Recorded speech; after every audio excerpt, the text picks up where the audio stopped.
soy Alfonso Rojo y esto es La Segunda Dosis. Que nadie se llame a engaño. Todos sabemos, y especialmente sus 1.840 asesores, que Sánchez no escribe sus discursos. De la misma forma que no hizo su tesis, ni su libro, tampoco redacta esos panfletos que suelta de vez en cuando ante los pazguatos que acarrea el PSOE a sus guateques o en sus patéticas apariciones internacionales. Por tanto, yo creo que hay que disculparle que confunda Kenia con Senegal, no distinga entre Gil de Viedma y Blas de Otero o diga 14ª en vez de 14ª cuando no corresponde. Lo que no tiene un pase ni puede tenerlo es que nos esté llevando a la ruina, estimule el guerracivilismo, deteriore la democracia y se abrace a los enemigos de España. El líder del PSOE ha convertido el abuso y la vulneración de la ley en algo tan frecuente que nos hemos acostumbrado. Y yo creo que ya nada nos escandaliza. Prueba de ello es que hasta el PP se prestó no hace mucho a negociar con un sujeto ante lo único que cabe es negarle el pan y la sal. Creo que Feijóo se ha caído ya del guindo y asume por fin que hasta las elecciones generales solo es decente darle caña a Sánchez. Cualquier otra actitud equivale a blanquear al amigo del etarra Chapote, al que manda mensajes tiernos al golpista Puigdemont, a quien favorece la exclusión del español en las aulas catalanas, al tipo que mima a los terroristas vascos y miente más que habla. Da igual lo que digan desde Radio Televisión Española, La Sexta, la Cadena SER o El País, empeñados en esconder lo evidente. Junqueras está en la calle, Otegi es socio preferente de los socialistas, el caradura de Pablo Iglesias, motu propio o a través de su pareja, impone leyes delirantes, millones de familias españolas sufren para llegar a fin de mes, la administración pública está semi-paralizada y encima ni saben estos tipos gestionar los fondos europeos, aunque se las pintan de cine para enriquecer con ellos a sus amigos y amiguetes. Con ese balance, díganme ustedes, si se atreven, que les apetecen otros 4 años con esta banda en el gobierno de España. Y ahora, antes de entrar en materia y meternos en líos, salimos a la calle con Ari, que le ha preguntado a la gente lo que piensa del precio de la electricidad y del frío que se nos viene encima. Las fábricas españolas de alto consumo energético pagarán el megavatio hora 115 euros más caro que las industrias francesas por la falta de ayudas del gobierno de Sánchez. ¿Pero qué pasará en los hogares españoles? ¿Pagaremos la luz todavía más cara? ¿Creen los ciudadanos que el gobierno podría hacer algo más?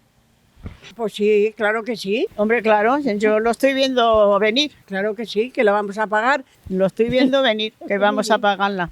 Sí. Yo tengo 76 años y voy a tener que estar con una mantita. El que pueda pagarla. Porque ni luz ni gas. Nos calentamos a tortas y ya está.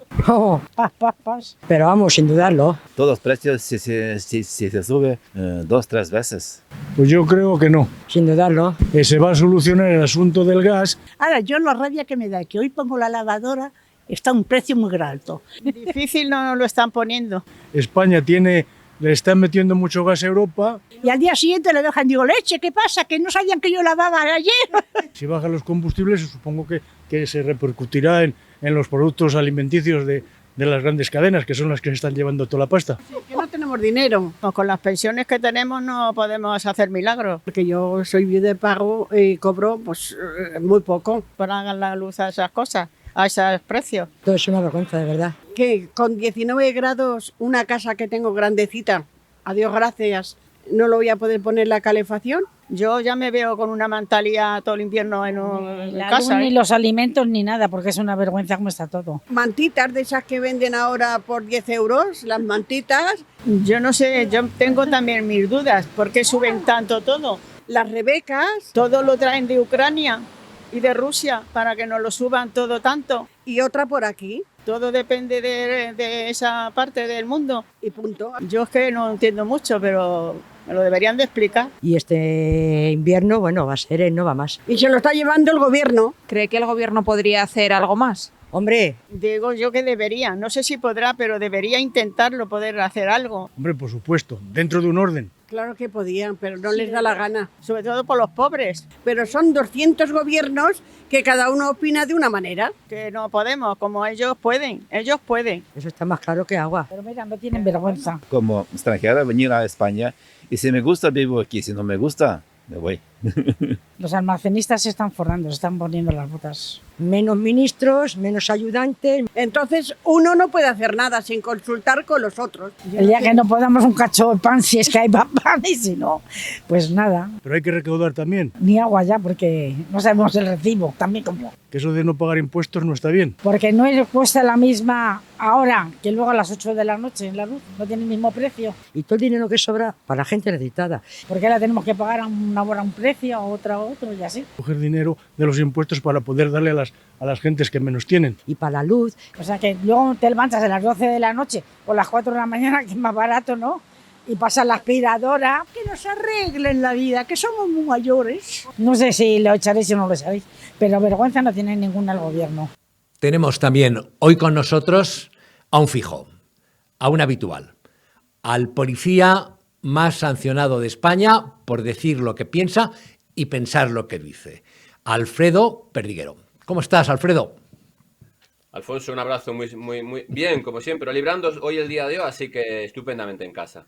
Oye, un tema que me conmueve, te digo, pero mira, yo en periodismo he hecho de todo y sobre todo he hecho corresponsalía de guerra y he cubierto catástrofes creadas fundamentalmente por el ser humano. Hice también mucho suceso, pero siempre tenía resistencia en la etapa de Diario 16, en la de Cambio 16, en la del Mundo, a escribir de parricidios, de abusos sexuales a menores y de cosas de ese tipo. Y me ha conmovido especialmente la muerte de esta niña me parece que se llama Olivia, y la forma en que la han tratado. Yo supongo que a ti te habrá escandalizado también cómo se está tratando o cómo se ha intentado tratar este caso. Así es, Alfonso. Fíjate, si hubiese sido un hombre el que asesinó al hijo o a la hija, saldría en todos los medios de comunicación y sería el más deleznable, desgraciado, sinvergüenza, lo que tú quieras contar con respecto a ese hombre.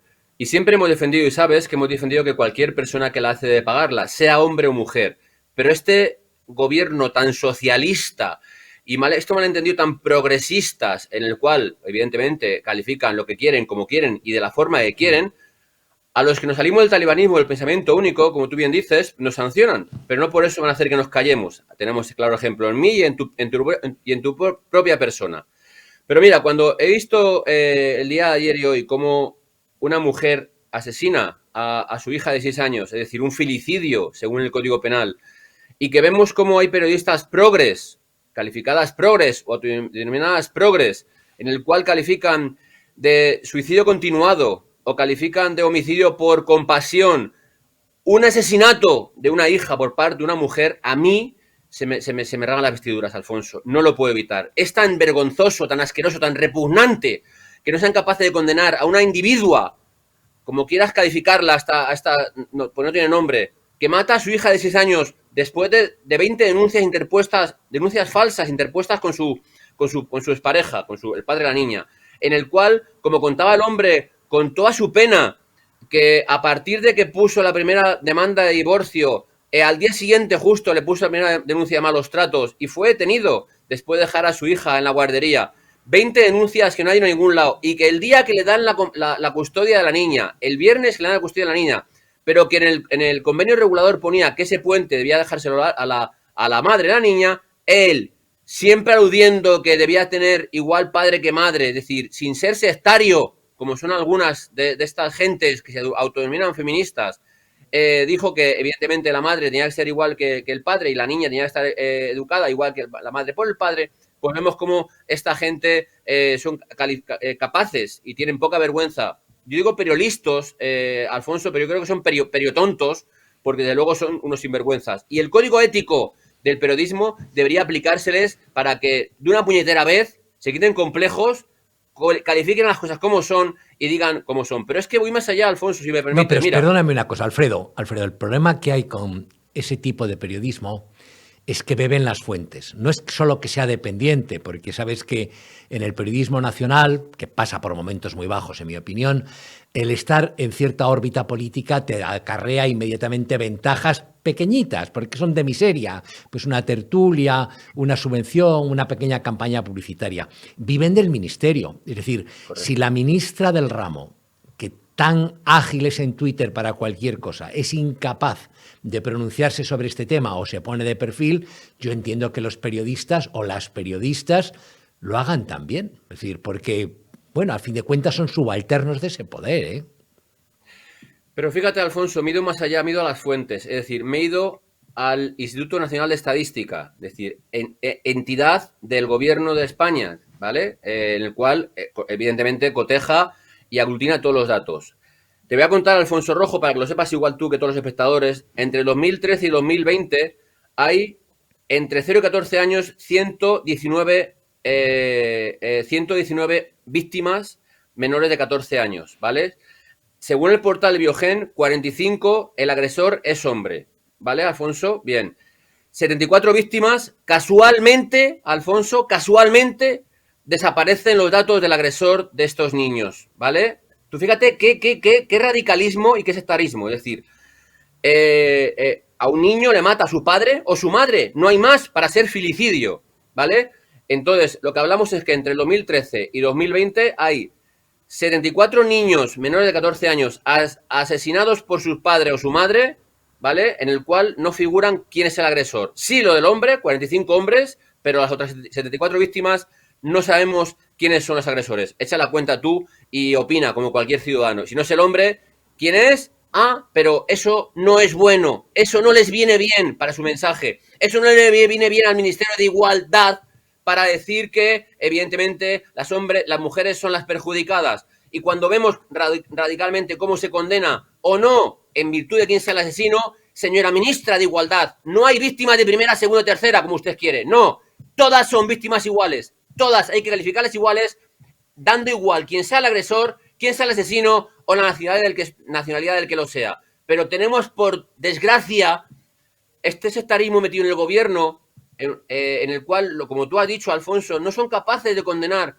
sí, el asesinato, como todos hacemos, de una mujer víctima a mano de su pareja o expareja, y sin embargo se tiene 48 horas sin condenar el asesinato de una niña, de una pobre niña de 6 años, porque la custodia, los juzgados se le habían dado al padre y, por desgracia, la madre era la que lo ha hecho. Te digo, qué pena, qué vergüenza y qué asquerosidad. Y en este caso concreto, porque es especialmente sangrante, lo que sí hay es todo un proceso, lo que tú has contado al principio. Inicialmente, o sea, no es una cosa, no es una explosión repentina en un momento de enajenación mental, que tiene que haber cierta... a mí no me entra en la cabeza, tú eres padre, como lo soy yo, tenemos hijos, te resulta inimaginable esa conducta, pero bueno, pues, se produce. Pero es que hay todo un proceso, una serie de denuncias que van rechazando los jueces, que al final se demuestran que eran falsas, una especie de escalada y que culmina cuando al hombre le dan la custodia de la niña y ella decide para castigarlo a él, para penalizarlo a él, matar a la niña. Es terrorífico, ¿eh? Es terrorífico. Y terrorífico es todos estos políticos y periodistas que son comprensivos con esa conducta, porque es comprensión lo que tienen. A mí me parece... Es decir, yo creo que tiene que llegar un momento en que esto se pare y la ley se modifique. No puede haber leyes de género como las que hay. Todos los españoles tenemos que ser iguales ante la ley y los hombres y las mujeres somos mucho más iguales como para que la ley no se pare, de verdad. No sé qué piensas tú. Igual que tú, no te borro ni media coma, Alfonso, pero es que tiene más allá. Es decir, ahora que está tan de moda estos días últimamente Alfonso Guerra con respecto al aniversario de cuando ganó Felipe González, este fue el que dijo, y está un vídeo rulando por ahí, aunque el malentendido progresismo no lo acepta, en el cual dijo que él mismo como vicepresidente, esa ley que hizo López Aguilar, fíjate, López Aguilar, que decía que no había denuncias falsas hasta que su exmujer lo denunció y esa fue la primera denuncia falsa que había. Fíjate tú qué demócratas y qué... Pero bueno, Entonces, Alfonso Guerra, cuando sacó y dijo, que habló con el presidente del Tribunal Constitucional, que evidentemente era una ley inconstitucional, porque el artículo 14 de la ley de la Constitución dice que todos somos iguales ante la ley, sin que pueda existir discriminación alguna por razón de nacimiento, raza, sexo, religión o opinión, pues este hombre dijo que evidentemente que no iba a poder sacarla adelante porque era inconstitucional. Cuando el propio Alfonso Guerra dice, cuando días después la veo publicada y le pregunto, digo, oye, ¿qué ha pasado? No veas qué depresiones ha habido, muchas presiones, tengo que sacarla. Pero coño, perdón, si acabas de decir que es inconstitucional, ¿cómo puedes decir que hay que sacarla por las presiones que hayas? ¿Qué prevalece por encima de ti? ¿La ley, la justicia o las presiones? Pues, Alfonso, eso es lo que tenemos. Yo creo que, evidentemente, alguien tiene que poner un poco de razón a este sin razón, a este sin sentido, a este sectarismo extremista asqueroso y que, evidentemente, hace y condena al hombre simplemente y hace que seamos malos simplemente por el mero hecho de tener pene o de ser hombre y que, evidentemente, hombre blanco heterosexual, somos malos por el mero hecho de ser eso y que parece que a algunos les interesa. Yo no voy a entrar en ese debate, fíjate, yo sabes que condeno a todos los agresores, sean de la nacionalidad que sean y sean del sexo que sean. Sí que digo, como tú dices, que hay que hacer una ley para proteger a todos, hombres, mujeres, niños, niñas, abuelos, abuelas, todos, espectro familiar, porque evidentemente no puede ser que haya unas motivaciones para tener una mujer que agreda a un hombre o para tener un hombre que agreda a una mujer o agreda a un niño o a un abuelo o mata, como es el caso, a una niña. No puede ser, ya digo, y que desde luego alguien tiene que dar una vuelta de tuerca a esto.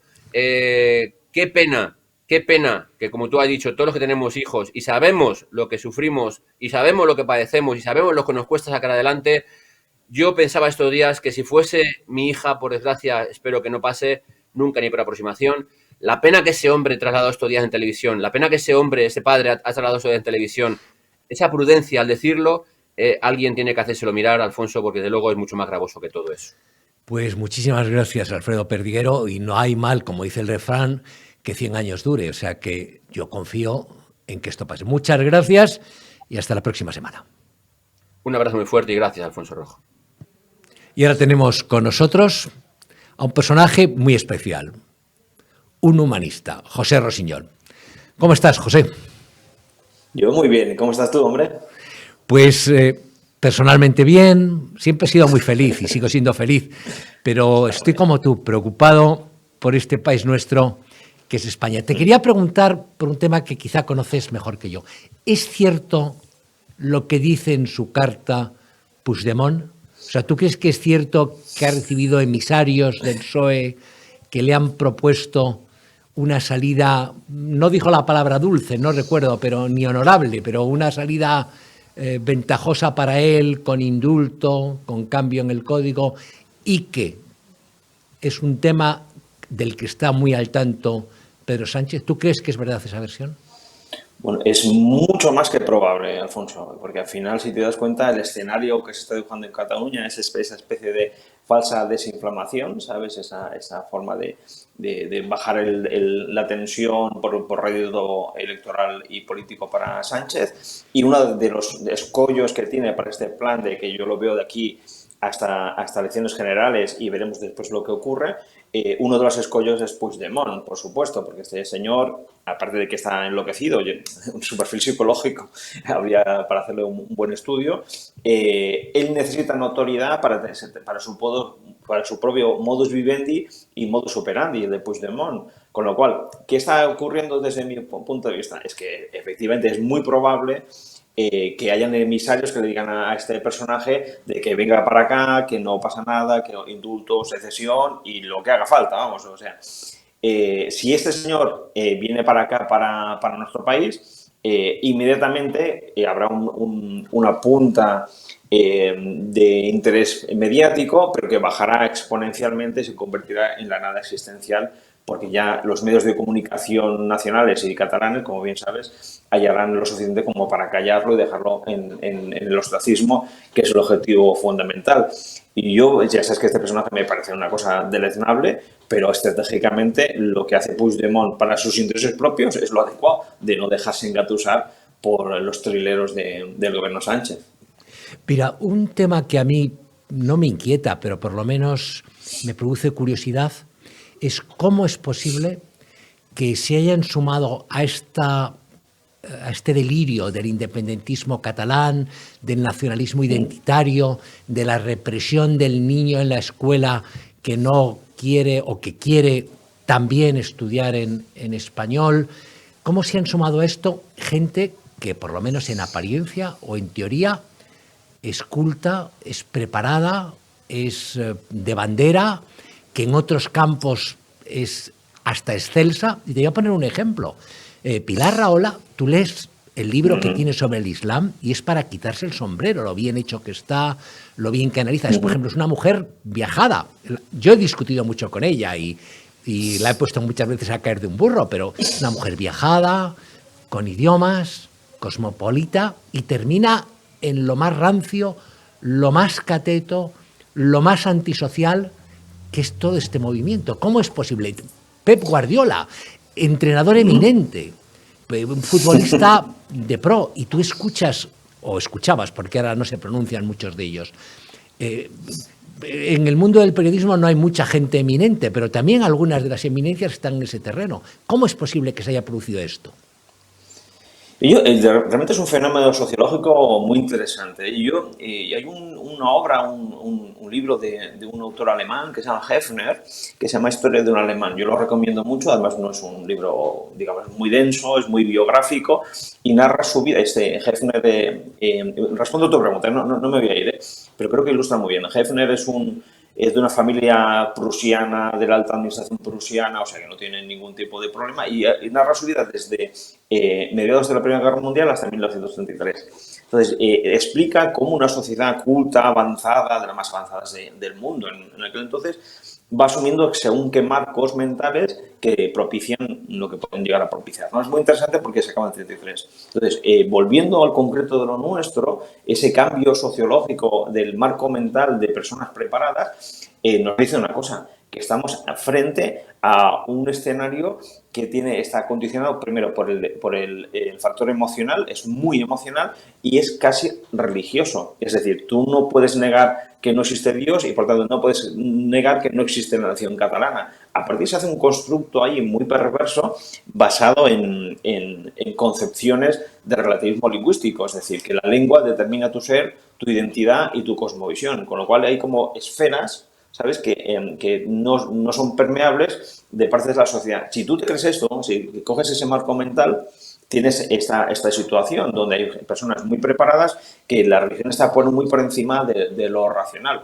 Ahora bien, ¿el por qué es todo esto? Yo creo que tiene su complejidad porque hemos de tener claro que en Cataluña, como bien sabes, Alfonso, hay un sustrato cultural bastante sólido que viene desde la Renaixença, desde el final del siglo XIX, principios del XX, con todo lo que acaeció en Cataluña. Después un plan de ingeniería social por Jordi Pujol, implementado con muchísimo dinero público durante 40 años. Y entonces todo se ha convertido en esta especie de mantra, de religión, de nuevos advenedizos. De hecho, confesarte que cuando estaba en los líos aquellos de Sociedad Civil Catalana, encargué un estudio a GAT3 para que me segmentase en función de la radicalidad al espectro independentista.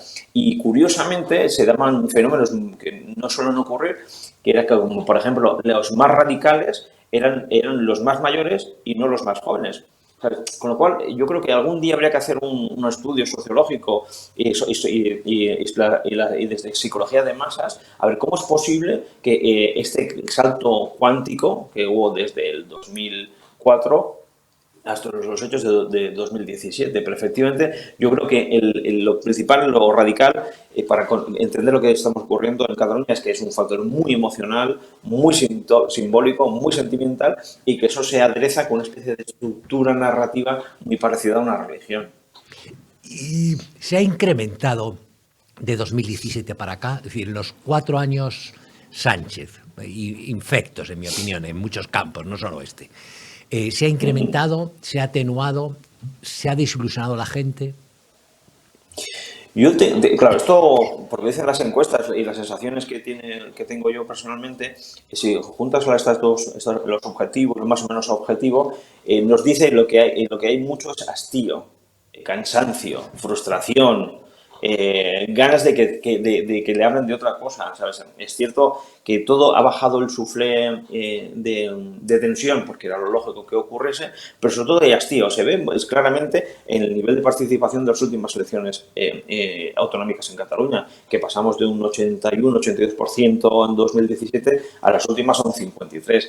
Hay mucha desafección, ¿sabes? Mucho cansancio, es que ya está bien, porque además esto se junta con una situación económica muy compleja y aquí los políticos, Junts pel Cat, Esquerra Republicana, la CUP y toda esta gente, incluso algún partido constitucionalista, no hace más que darle con la matraca del proceso, cuando los problemas de los catalanes empiezan a ser intensamente otros, ¿sabes? Con lo cual yo creo que lo que ha habido ha sido una desinflamación, pero por hastío. No por otra cuestión. La gente está harta de este tipo de cosas. Incluso si vas por Barcelona, ya sé que es un poco subjetivo lo que voy a decir, pero ves muchas menos esteladas por la calle, por los balcones, ¿sabes? Ya no existe esa presión simbólica. Y por otro lado están los políticos que siguen con su relato, que es el que le conviene en cada momento, claro.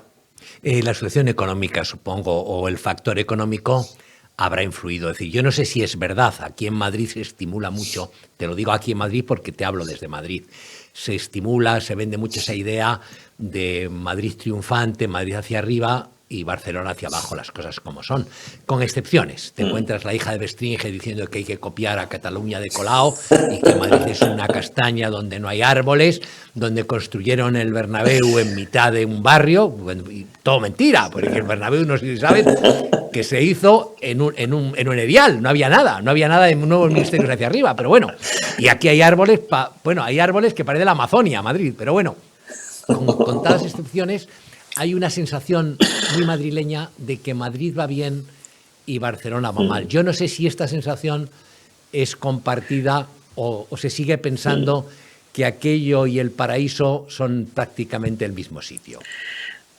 Claro, es que el tema es que cómo lo perciben los catalanes, sobre todo los de Barcelona, lo que ocurre. Si estás encapsulado en tu ámbito social, que solo te hablas con independentistas o populistas como Ada Colau, si solo ves TV3 y si encima estás en un sistema educativo, tienes una visión totalmente distorsionada de la realidad.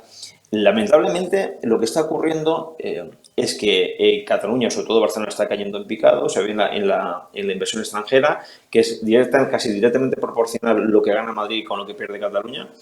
Ahora bien, si coges el sumatorio es negativo para nuestro país, que es lo que más me preocupa, porque al final lo que importa es que nuestro país crezca en general, ¿no? Eso está ocurriendo de forma intensa. Hay una cápsula, como te digo, una cápsula de conocimiento en gran parte de la población catalana, pero desde mi punto de vista personal, cuando vine aquí a vivir a Madrid y que yo digo siempre un poco en broma, medio en broma, pero no, me exilié a Madrid. Lo que noté, la diferencia que noté entre Madrid y Barcelona es que Madrid es una ciudad normal. ¿Sabes? Es decir, que las personas se preocupan por su trabajo, por su prosperidad, por su sana familia, por sus vacaciones o por lo que cada uno quiera. No tiene ese componente psicológico constante de la política detrás, ¿sabes? Salvo excepciones como esta pobre mujer Bestringe, que no sé de dónde la han sacado. Pero por lo demás no existe esa presión social sobre lo político. Lo social está por encima de lo político. Yo creo que esta normalidad más unas políticas, digamos, de la presidenta Ayuso y del alcalde Almeida, que son dentro de lo normal, es decir, facilitarle la creación de riqueza, no poner palos en las ruedas a los autónomos ni a las pymes, es decir, una cosa que debería ser normal. ¿Y qué ocurre? Que la concepción en Cataluña viene determinada por dos ejes, dos pinzas. Es una pinza que por un lado está el populismo separatista y por otro el populismo de Colau, con lo cual ambos dos tienen una especie de aversión a lo privado y a las empresas privadas que es directamente proporcional a la caída de la economía. Es que no tiene mayor secreto, más el tema de inseguridad jurídica, etcétera, etcétera, etcétera. Quizá te parezca frívolo lo que te voy a preguntar, pero yo en su momento, ya hace tiempo, escribí una nota sosteniendo, esas cosas que se te ocurren un día que no tienes mucho en qué pensar, que los 4 pilares o los 4 arietes o los 4 misiles que había utilizado fundamentalmente el separatismo en Cataluña, el independentismo, habían sido, y no los digo en orden de importancia, TV3, la educación, el sistema educativo, los Mossos y el Barça. Me interesa mucho lo del Barça. Yo recuerdo que antes, yo soy muy aficionado al fútbol, ahora, de viejo, de joven no era nada aficionado al fútbol, ahora soy muy aficionado al fútbol. Y pues siempre en los partidos, al llegar el minuto 17 y 40 segundos, se paraba, el estadio voceaba independencia, independencia. ¿Se sigue produciendo esto? Yo creo que pasa el fenómeno que ocurre en el Barça es el mismo que ocurre en la sociedad. Ha bajado mucho la intensidad porque, entre otras cosas, cuando la gente va a ver al fútbol, va a ver si gana su equipo o no gana su equipo. Yo te confieso que de fútbol entiendo más bien poco, ¿eh? También te lo digo. Pero fíjate, lo del Barça es muy interesante porque lo que ocurre en Cataluña, además que hay un documento que creo que tú tienes, que publicó ABC, El País y El Periódico de Cataluña, que se desgranaba lo que se llamó el programa 2000 de Jordi Pujol, que es un programa de ingeniería social. Y una de las tres patas que tenía, una era efectivamente educación, medios de comunicación y sociedad civil. Sociedad civil, ¿qué hay más sociedad civil simbólicamente que el Barça? Con lo cual, hubo una política para medrar dentro de las estructuras del Barça para conseguir que fuese, digámosle, partícipe y copartícipe de este programa de ingeniería social. Y, por supuesto, el culmen fue a partir de 2014, creo que fue, que empezó con eso del 17-14, la estupidez esta de 1714, que cada uno interpreta como le da la gana, y cuando fue el culmen de esa manipulación por parte de la política ideología, algo como tan civil como tenía que ser un club de fútbol, ¿sabes? Con lo cual, ahí, si tú te lees esto que se publicó, si mal no recuerdo, en 1991, en estos tres periódicos de sesgos ideológicos distintos, como bien sabes, si yo lo leí en ese momento, que yo no soy nadie, como también sabes, yo creo que los gobiernos de nuestra nación también lo leyeron, vamos, te deduzco. Y no se hizo absolutamente nada para remediar ese cáncer que en forma de plan de ingeniería social que ha ido esculpiendo, ¿sabes?, en esa narrativa pseudo-religiosa que decíamos antes en la sociedad catalana. Y lo del Barça es simbólicamente una pieza fundamental para conseguir impactar constantemente en una parte de la población que es más feliz porque no le gusta la política. Y entonces, si se lo pones en el club de fútbol, yo veo un poco al Barça en lo que Sálvame a nivel nacional. Es decir, impactas con frames ideológicos a la población que no le interesa la política. Lo veo más o menos igual, ¿eh? Oye, pues muchísimas gracias, y si eres alguien, te lo digo yo, has dicho no soy nadie, para nosotros eres muy importante. Muchísimas gracias, José Rosiñol, y todas las semanas te iremos a buscar. Fantástico, estaré encantadísimo de estar con vosotros. Tenemos ahora a una eminencia, doctor en medicina y en cirugía, cum laude en no sé cuántas cosas, otorrino eminente y encima senador. Es Eduardo, portavoz del PP en el Senado en cuestiones vinculadas con la salud y la medicina.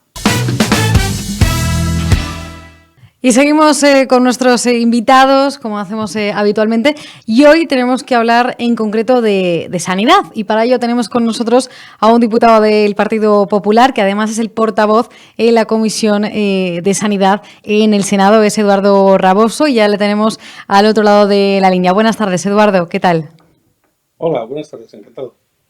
Muchas gracias por estar hoy con nosotros aquí en la segunda dosis de Periodista Digital, porque además en la Comunidad de Madrid tenemos que tratar muchos temas que tienen que ver precisamente con sanidad, también con el Partido Popular, y el primero de ellos es esa apertura de 80 centros sanitarios 24 horas, ¿no? Y que se han recuperado las urgencias extrahospitalarias en la región.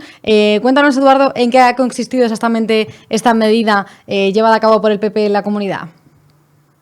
Bueno, pues básicamente ha sido restablecer un dispositivo que se perdió durante la pandemia por necesidades del servicio y por pues una serie de circunstancias que hicieron del todo imposible que este servicio se siguiera prestando desde muchos puntos de vista. Hay uno de ellos desde el punto de vista de garantías de que las personas que acudieran a este servicio tendrían la suficiente protección contra el virus, etc. La cuestión es que por una serie de razones esos dispositivos tuvieron que cerrarse.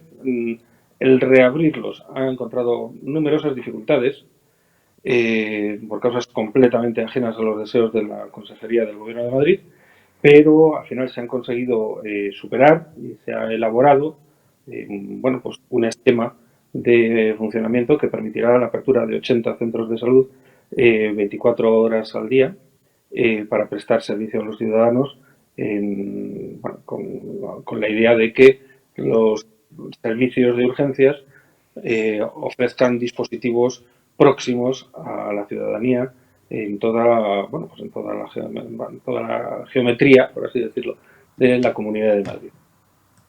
Sí que está claro, Eduardo, que esto es una medida muy necesaria también, ¿no? Prácticamente urgente, ¿no? Para la Comunidad de Madrid, pero en los primeros días ha habido problemas, ¿no? Para que se implante. Al parecer ha habido bajas, ¿no? De los profesionales que no han acudido a esos puestos de trabajo y, bueno, Enrique Osorio, de hecho, ha dicho que esto responde a un boicot por parte del Gobierno. No, por parte del Gobierno no, por parte de los sanitarios, quiero decir, perdóname. Que han seguido consignas de partidos de la oposición, sindicatos vinculados a dichos partidos, etcétera, y han optado pues por bajas que tendrán que demostrar que son reales porque, poco más de la mitad de los profesionales se declaren en baja, coincidiendo con la apertura de estos centros. Evidentemente, cuando normalmente hay una cifra de bajas no superior al 10%, pues las cifras evidencian que ha habido la intención de no acudir a sus puestos de trabajo y, pues esto evidentemente se tendrá que revisar por los servicios de inspección de la Consejería y se tendrán que tomar las medidas que correspondan, pero la Consejería tiene que garantizar que el interés general, el interés de la ciudadanía está por encima de ideologías o intereses políticos de cualquier partido. Además, también en la Asamblea de Madrid se está tramitando ahora la ley de farmacia, que entre otras cosas también lo que quiere es instaurar, ¿no? Un poco normalizar la domiciliación, ¿no? También de ese tipo de servicios. Sí, vamos a ver. La ley de farmacia es una ley muy necesaria porque los servicios de farmacia, y no me estoy refiriendo solamente a la farmacia comunitaria, la farmacia de nuestro barrio, de nuestra calle o de nuestro pueblo, sino también los servicios de farmacia hospitalaria, los servicios de farmacia de atención primaria. Es un mundo de conocimiento que ha evolucionado muy rápidamente, que evoluciona muy rápidamente, y se necesitaba una nueva ley. Y teníamos que elaborar una norma que diera cobertura, por una parte, a las nuevas realidades de la farmacia, nuevos fármacos extraordinariamente complejos, con manejos y manipulaciones técnicas muy laboriosas. Teníamos que dar cobertura a demandas sociales, como por ejemplo, que se han evidenciado durante la pandemia, como puede ser el hecho de que en determinadas circunstancias haya personas que necesiten que se lleven los fármacos que están tomando regularmente a sus domicilios, cosa que ha pasado durante la pandemia y no existía cobertura legal para poder prestar esa atención domiciliaria por parte de las personas. Todo eso necesita una regulación. Claro. O sea, estamos hablando de el manejo de fármacos en la Comunidad de Madrid y evidentemente eso exige que todos los aspectos estén normalizados. Y esta ley, que la bloqueó en repetidas ocasiones el Partido de Ciudadanos, cuando se intentó sacar ya hace unos años, ahora por fin va a ver la luz. Yo creo que esta semana finalizaremos los trámites en comisión, en los trámites de la ponencia y eventualmente el pase de la ponencia, del borrador de la ley por la Comisión de Sanidad de la Asamblea y entonces llegará al Pleno y tenemos la esperanza de que se aprobará con los votos de la mayoría y intentaremos incorporar incluso, si es posible, a la oposición, porque ya digo que esta es una ley técnica, es una ley desprovista de político y que lo único que pretende es dar cobertura a esta expansión que ha sufrido la farmacia durante los últimos años y que en estos momentos no existe cobertura para pues de alguna forma regular multitud de aspectos que prestan farmacias comunitarias, hospitalarias y de atención primaria en nuestra comunidad.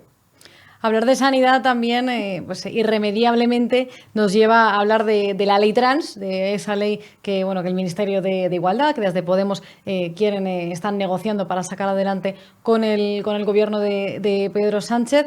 Y sí que, pues aprovechando que tenemos también aquí a un diputado del Partido Popular, que además es médico, pues sí que me gustaría preguntarte a ti, Eduardo Rabosa, sobre esto, porque sí que es cierto que ha habido también mucha polémica en los últimos días, también algún encontronazo, ¿no?, con Vox en este sentido, porque en Madrid ya existe una ley de 2016 de Cristina Cifuentes, de la expresidenta de la Comunidad, que se parece bastante o que por lo menos tiene algunos puntos muy similares a los de Irene Montero. Bueno, puntos muy similares a los de Irene Montero. Creo que no hay nada puede igualar las aberraciones que puede salir de la ministra Montero. Nos quedamos muy cortos desde ese punto de vista. Mire, la ley trans acoge determinados supuestos que pertenecen casi al mundo de las distopías. La determinación o la configuración de la identidad sexual en el ser humano se alcanza en ocasiones de manera bastante tardía. En cualquier caso, hay muchas personas que superan los 20 años antes de afianzar esa identidad sexual. Por lo tanto, intentar dar cobertura al establecimiento de una identidad sexual a partir de los 16 años, desde un punto de vista médico, cuando no biológico, es una error. Vamos, desde mi punto de vista, mi criterio técnico es...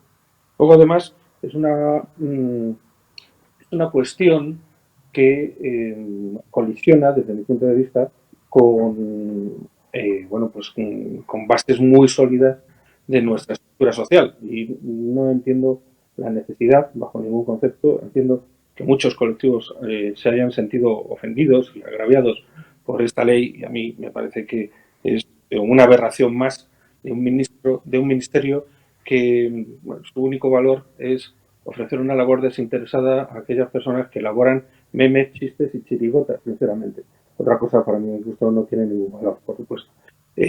Por lo demás, la Comunidad de Madrid ha sido siempre pionera en la protección de los derechos de los colectivos LGTBI y va a seguirlo siendo. Y las leyes que se han elaborado han estado entre las más avanzadas en este sentido. Lo cual no quiere decir que se derive por rumbos que son absolutamente ajenos a cualquier racionalidad política y social, como es esta ley trans, evidentemente.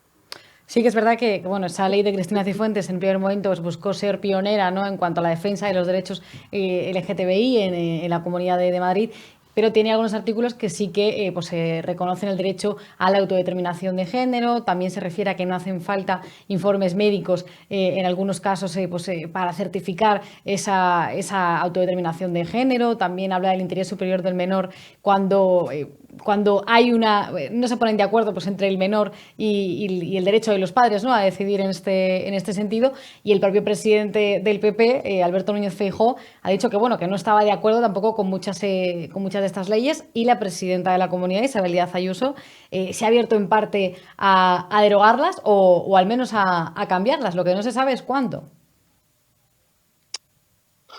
Bueno, queda poca legislatura. Existe ya un programa legislativo muy cerrado, pero evidentemente el Grupo Popular de la Asamblea de Madrid está para seguir las directrices del Gobierno de la Comunidad en este sentido, y si es necesario proceder a un cambio normativo a este respecto, por supuesto que se hará. Y si hay que revisar legislación en aras de la utilidad social que tenga, ya sea en un sentido o en otro, por supuesto que se hará. La Comunidad de Madrid es una comunidad muy ágil, que reacciona muy rápidamente a las necesidades de la población. El Gobierno de Madrid, yo creo que se caracteriza por seguir rápidamente las directrices de los madrileños, las necesidades de los madrileños, y no cabe ninguna duda que en este sentido se tomarán las medidas que desde un punto de vista legislativo se tomen. Lo que sí le puedo garantizar es que el Gobierno de la Comunidad de Madrid y el Grupo Popular en la Asamblea de Madrid estarán siempre al lado del colectivo LGTBI para proteger sus derechos y para, de alguna forma, generar los marcos normativos que sean necesarios para que ellos se sientan acogidos por el Gobierno de Madrid, por el Gobierno de su comunidad, en definitiva.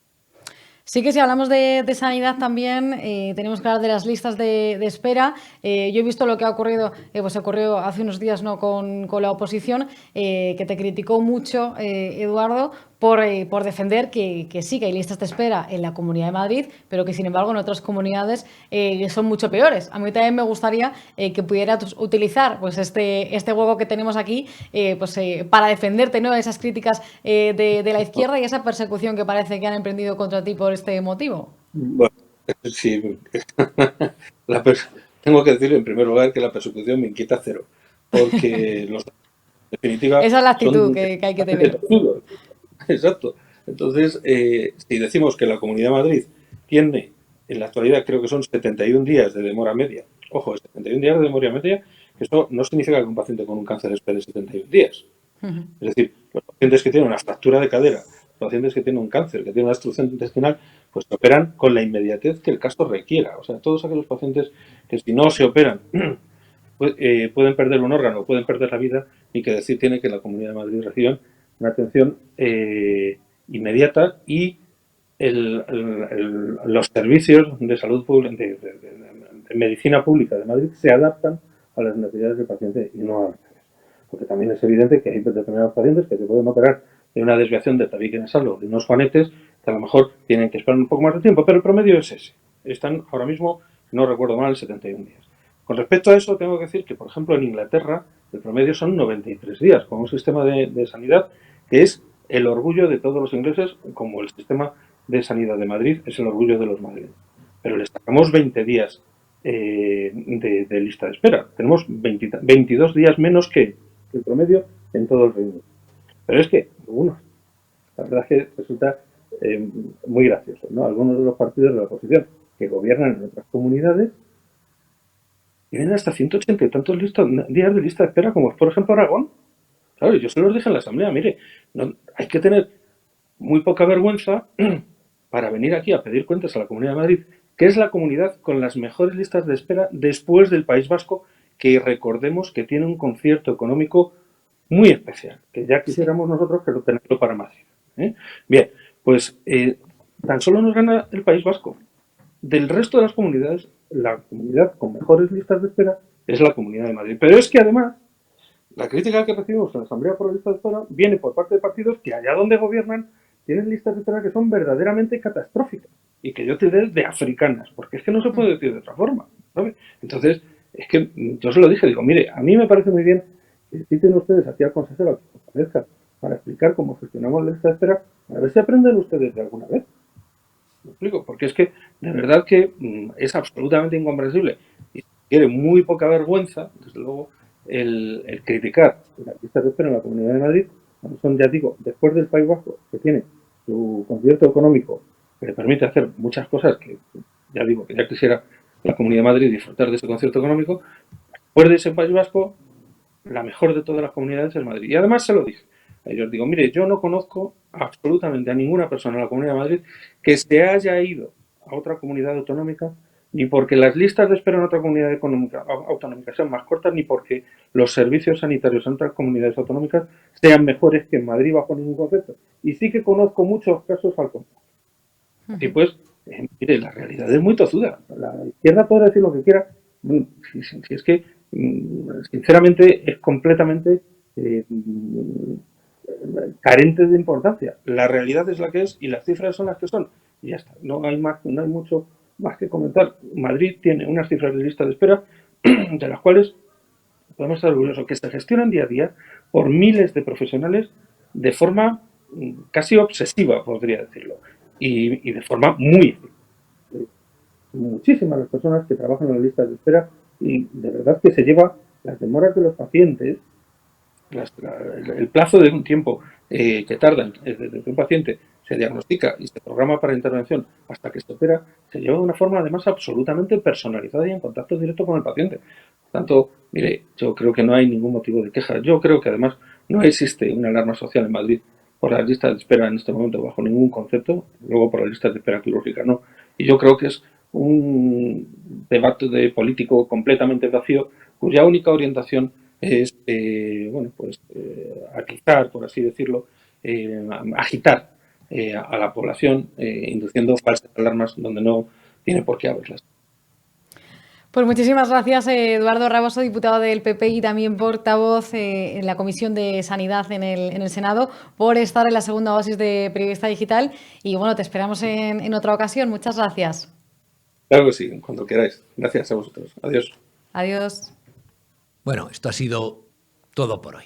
Nos vamos y ya saben, mañana más, en el mismo sitio, en el mismo lugar, a la misma hora, la segunda dosis.